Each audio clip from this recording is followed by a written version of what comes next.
يا بني إسرائيل اذكروا نعمتي التي أنعمت عليكم وأوفوا بعهدي أوف بعهدكم وإياي فارهبون وآمنوا بما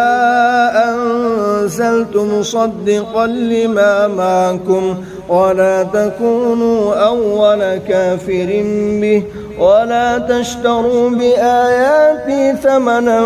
قليلا وإياي فاتقون